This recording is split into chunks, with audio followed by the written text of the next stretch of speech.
What do you do if people in your audience try to hijack your presentation?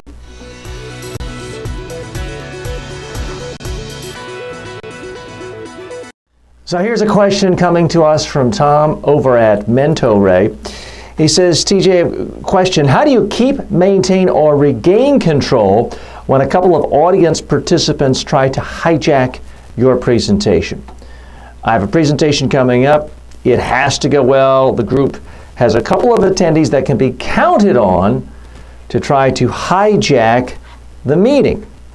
These guys will answer immediately, maybe even fight with each other for airtime, completely dismissing the speaker.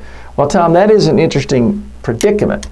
I am a big believer that in general, you don't need to control or worry about controlling other people, reporters, people in the audience. You need to control your mouth first and foremost. Make sure what you have to say is completely interesting and engaging at all times.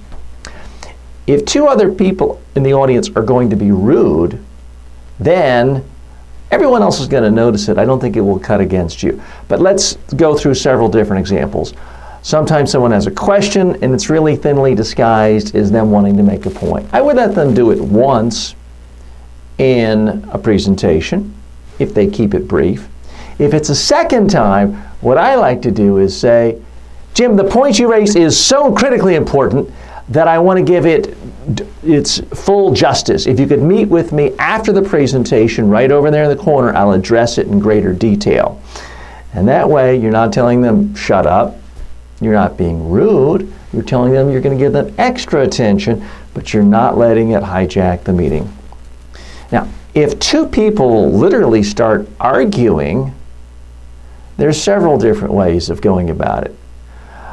The best way, of course, is if you have a microphone and they don't, then you can, without shouting, talk over them. And what I would do is put them, if it's a lav mic or a handheld, put the mic right next to your mouth so it doesn't sound like you're yelling.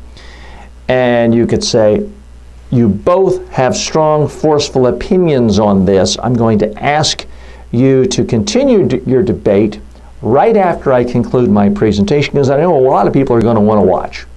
So if we could pause right now, that's what I would do. I'm not telling them to shut up. I'm asking them to pause.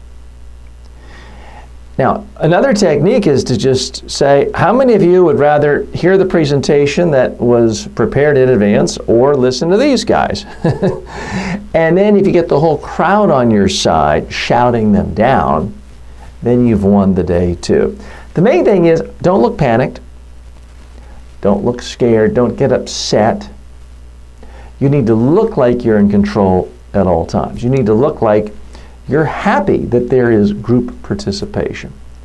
Don't be too quick to snuff it down. If you're talking for 30 minutes and this is 30 seconds, that's a small percentage. But if it goes beyond that, well, yes, you do need to maintain some discipline. And I hope those techniques I mentioned will work for you. Good luck, Tom.